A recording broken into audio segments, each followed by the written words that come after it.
का सवाल है कि सर उसमें एक क्वेश्चन था कि उन्होंने बोला है जो CBT 1 और CBT 2 का जो है आपके पास जो एडमिट कार्ड था उसकी कॉपी लेके जाना है आपको, ठीक है, जो वहाँ एग्ज़ाम सेंटर में आपको मिला था।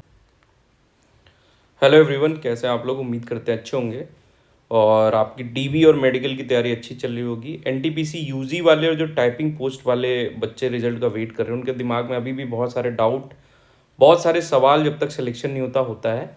इस वीडियो में हम लोग क्या बात करेंगे, बहुत सारे लोग आप लोगों में से इंस्टाग्राम पे मुझे मैसेज किए थे, मैंने बहुत लोगों का रिप्लाई किया और बहुत लोग का हो सकता है नहीं कर पाया हूँ या दोबारा नहीं कर पाया हूँ, तो उसके लिए क्षमा चाहते हैं। लेकिन इस वीडियो में मैं जो भी कॉमन डाउट हैं आपके, जैसे जो आपके कमेंट आ रहे हैं या जो मैसेज आ रहे हैं, वो सारे डाउट मैं इसमें लूँगा और उसको आपका सॉर्ट आउट करने का कोशिश करूँगा। जो बचेंगे वो मैं अपने आप से भी करने को कोशिश करूँगा, और जो भी डाउट अगर बच जाते हैं वो आप कमेंट कर देंगे तो मैं उसका रिप्लाई देने की कोशिश करूँगा, या इंस्टाग्राम पे करेंगे तो मैं जल्दी ही रिप्लाई देने की जो है कोशिश करूँगा। ठीक है, चलिए स्टार्ट करते हैं। तो सबसे पहले बता दें कि एक देखिए भाई पूछ रहे हैं, हाउ मेनी डेज और week can take to joining NTPC post after DB। तो DB होने के बाद DB हो जाएगी आपकी, कितने दिन लगते हैं ज्वाइनिंग में। देखो मैं बता दूं ये फिक्स नहीं होता है, और आपको बता दूं ये जोन वाइज अब होने लगता है, क्योंकि जब तक CBT 1 में सबका रिजल्ट साथ में आता है, CBT 2 में भी जोन वाइज रिजल्ट्स आते हैं। अब जब ये DB और ज्वाइनिंग का प्रोसेस है ये बिल्कुल डिफरेंट हो जाता है। इसमें अलग अलग, जैसे मान लो कि आपका DB होता है 30 जून को, तो DB के बाद मेडिकल तक मान लो आपको 10-15 दिन, 10 दिन मान के चलते हैं, मतलब मोटा मोटा मैक्सिमम, तो 10 जुलाई तक आपका सब प्रोसेस होता है। फिर वो मेडिकल, ये मान के चलो कहीं कहीं तो 20 दिन लग जाते हैं उसका फाइनल रिजल्ट देने में कि भाई कौन कौन DB या उसमें पास हुआ है। वैसे पता तो आपको वैसे भी चल जाता है। कहीं कहीं ये 15 से 20 दिन में भी करवा लेते हैं, और कहीं कहीं 3 से 4 महीने भी लगते हैं। तो ये टोटली डिपेंड करता है उस जोन पे और उस डिवीजन पे, मतलब उस मंडल पे। ठीक है, तो कौन से जोन में आप हैं और कैसे वो प्रक्रिया कर रहे हैं। ठीक है, फिर भी आपको ये बता दें कि DB मेडिकल हो गया तो आपको सब चीज़ क्लियर हो जाती है, तो रिलैक्स करिए, ज़्यादा सोचने की ज़रूरत नहीं है। दूसरी चीज़, सेकेंड पैनल के रिजल्ट के बाद टाइपिंग वाली पोस्ट का रिजल्ट आएगा। ये जो सवाल है ये मैं बता दूं, सेकेंड पैनल का इंतज़ार वो नहीं करते हैं। आपका जैसे ही फर्स्ट पैनल का DB होगा उसके बाद सेकेंड जो टाइपिंग वाली पोस्ट है उनकी रिजल्ट आना शुरू हो जाएंगी। कुछ दिन लगेगा, उसके 5-10 दिन बाद, उसके बाद टाइपिंग वाली पोस्ट का रिजल्ट है। Second panel, third panel, fourth panel वो आता रहता है, तो उसका वेट नहीं करते हैं वो लोग। तो ये चीज़ आप अगर अपने मन में रखे हो तो इस चीज़ से आप थोड़ा सा। तीसरा क्वेश्चन है कि भाई RRB ग्रुप D में, अच्छा ग्रुप D में सिग्नेचर ब्लू पेन से कर दिया था।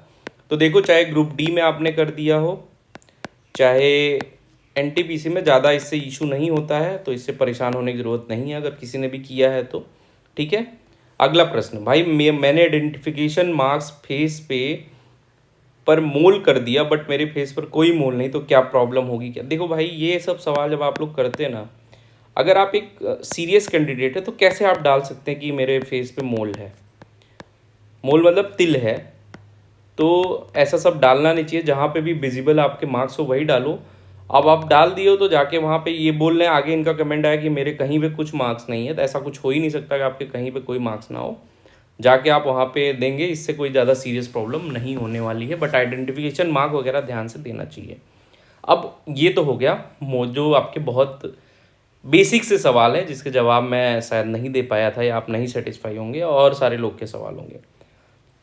यहाँ पे मैं आपको DB एक्सपीरियंस, जो लोग DB से डर रहे होंगे, देखो सबसे पहली बात तो मैं आपको बता दूं कि DB का जो नोटिफिकेशन आया है उसमें जो जो डॉक्यूमेंट आपके मांगे हैं, चाहे वो फ़ोटो हो, ठीक है, या जो फ़ोटोज़ हों या जो सर्टिफिकेट हों, उन सब की, जैसे मान लो 6 फ़ोटो मांगा है तो आप कम से कम 12-15 फ़ोटो लेके जाना।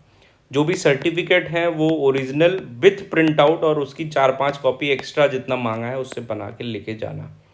ठीक है, अगर कहीं भी आपके नाम में कोई स्पेलिंग मिस्टेक है, फादर के नाम में स्पेलिंग मिस्टेक है, तो उसके लिए एफिडेविट आपको बनवा लेना है अपने ही घर के पास से। ठीक है, जो भी तहसील कचहरी जाके वहाँ से बनवा लेना है। बाकी डिग्री जो है, अब मान लो ग्रेजुएशन की पोस्ट हैं सब, तो डिग्री आपके पास होना कंपलसरी होता है।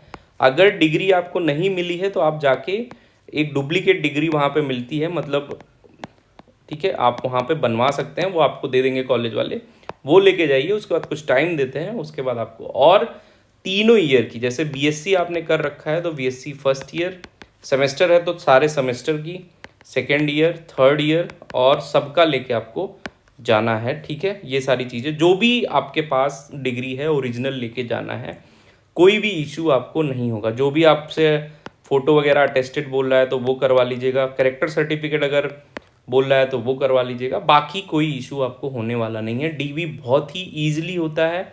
आप जाएंगे जहाँ पे आपको बुलाया जाएगा, आराम से जाइए, अपना सारा डॉक्यूमेंट लेके जाइए, बिल्कुल भी हेजिटेट नहीं होना है, घबराना नहीं है, आपके पास सारे डॉक्यूमेंट है, आप बहुत अच्छे तरीके से गए हो। हाँ, कुछ लोग का सवाल है कि सर, उसमें एक क्वेश्चन था कि उन्होंने बोला है जो CBT 1 और CBT 2 का जो है आपके पास जो एडमिट कार्ड था उसकी कॉपी लेके जाना है आपको, ठीक है, जो वहाँ एग्ज़ाम सेंटर में आपको मिला था। तो मुझे पता है बहुत सारे लोगों के पास ये नहीं भी हो सकती है, तो इससे ज़्यादा कोई ख़ास इशू नहीं होगा, लेकिन अगर है तो ढूंढ लो, नहीं है तो डरने की बात नहीं है, इससे ज़्यादा खास इशू नहीं होने वाला है आपको। ठीक है, तो वो सारी चीज़ें आप जो है ध्यान दीजिए। बाकी डीबी बहुत फ्रिक्वेंट होता है। डीबी होने के बाद एक आपको नीली पट्टी जो है आपके हाथ में पहना दी जाती है, वॉशेबल होती है वो, तो परेशान नहीं होना है। अब कुछ लोग बता रहे थे कि 200-250 किलोमीटर दूर आपका मेडिकल हॉस्पिटल होता है, तो ये ज़रूरी नहीं है। किसी किसी का, जैसे मेरा मुंबई में डीबी था तो मुझे कल्याण में ही, चर्च गेट पे था, मुझे कल्याण में ही हॉस्पिटल मिल गया था, किसी किसी को भुसावल मिला था, किसी किसी को दूसरे जोन में। तो आपके डिपेंड करता है कि कहाँ आपको मिलेगा। 10-15 किलोमीटर दूर भी मिल सकता है, जैसे अहमदाबाद आप आते हैं तो अहमदाबाद रेलवे हॉस्पिटल भी मिल सकता है, या जिस डिवीज़न में आपकी पोस्टिंग कर रहे हैं वहाँ पे भी जा सकते हैं। तो ज़रूरी नहीं कि 200-250, लेकिन हाँ एक चीज़ बता दें, मेडिकल में ध्यान दीजिएगा कि अगर आप सोच रहे हैं कि मेडिकल कैटेगरी में कुछ रिलैक्सेशन मिलेगा, तो इस चीज़ से बहुत सारे लोगों का क्वेश्चन आया था, मैं उस पर उसको कमेंट को पिन नहीं किया हूँ कि अगर रिलैक्सेशन मिलेगा कि वहाँ किसी भी तरीके से आप बच जाएंगे, तो बिल्कुल नहीं। जो मान लो A2 कैटेगरी है मेडिकल की, जो चीज़ें उसमें डिमांडेड हैं वो चीज़ें आपको चाहिए। अगर कहीं भी आप गलत जो प्रॉब्लम होती है तो आपके साथ इशू हो सकता है। दूसरी चीज़, अगर आपको चश्मा लगा है तो चश्मे वाले भाई जितने लोग हैं वो कहीं से प्रिस्क्रिप्शन ले लो कि आपका चश्मा कितने पावर का है, क्या है, थोड़ा सा अच्छा रहेगा। वहाँ जाओगे तो जांच तो होगी ही, लेकिन ये करना आपके लिए ज़रूरी है। बाकी मेडिकल के समय बीपी वगैरह भी चेक होता है, ठीक है, जो अच्छे मेडिकल है उसमें और भी जांचें होती हैं। लेकिन एक चीज़ मानो, अगर आपको कभी कोई प्रॉब्लम नहीं है, थोड़ी बहुत प्रॉब्लम है भी, तो उतना बड़ा इशू नहीं होने वाला, बस कोई मेजर डिजीज़ या कुछ आपको नहीं होना चाहिए, समझ लो। ठीक है, बट आँख का जो जांच होता है रेलवे में वो बहुत अच्छे से होता है, और स्पेशली GTM वगैरह में या स्टेशन मास्टर में बहुत बढ़िया से जांच होता है, जो कैटेगरी आपको रिक्वायर्ड है। अगर आपको ये अभी नहीं समझ में आ रहा है तो मेरी एक वीडियो है, मैं पिन कर दे रहा हूँ, वो वीडियो आप देख लीजिएगा, उसमें सारे मेडिकल कैटेगरी के बारे में आपको पता चल जाएगा। ठीक है, बाकी घबराने की कोई ज़रूरत नहीं होती है, एकदम ईजिली, बिल्कुल हेजल फ्री सब कुछ रेलवे करवाती है। अब देखो, ये सारी चीज़ें तो हो गई। NTPC UG का रिजल्ट कब आएगा? अभी तक ग्रेजुएट वाले लोग परेशान थे, बहुत सारे ग्रेजुएट वाले, हो सकता है उनका ग्रेजुएशन में ना हुआ हो, उनका UG में उम्मीद हो कि मेरा हो जाएगा। देखो, मुझे जो लगता है कि जब ग्रेजुएट का DB वगैरह हो जाएगा, अब हो सकता है मैं ये मान लूँ नॉन टाइपिंग पोस्ट का भी, तभी अंडर ग्रेजुएट का रिजल्ट देंगे। वैसे बहुत लेट हो जाएगा अगर ये करेंगे, लेकिन अगर ये पहले रिजल्ट दे देते हैं, ठीक है, तो देखिए एक चीज़ आपको समझाने में मैं, मतलब ये आपको प्रॉब्लम होगी कि जो जिन लोग का ग्रेजुएट में नहीं हो गया है, जिन लोग का ग्रेजुएट में हो गया है, मान लो टाइपिंग वाली पोस्ट का, और ये पहले ही रिजल्ट दे देते तो वो इसमें भी जाएंगे, अपना DB वगैरह कराएंगे। ठीक है, इससे इशू हो सकता है। तो मुझे यही लग रहा है कि जब एक बार टाइपिंग का रिजल्ट आ जाएगा उसके बाद खटाक से UG का रिजल्ट दे देंगे, तो एक आध महीने और लगेंगे UG रिजल्ट में, मुझे ऐसा लगता है। ठीक है, आपको क्या लगता है कमेंट करिएगा।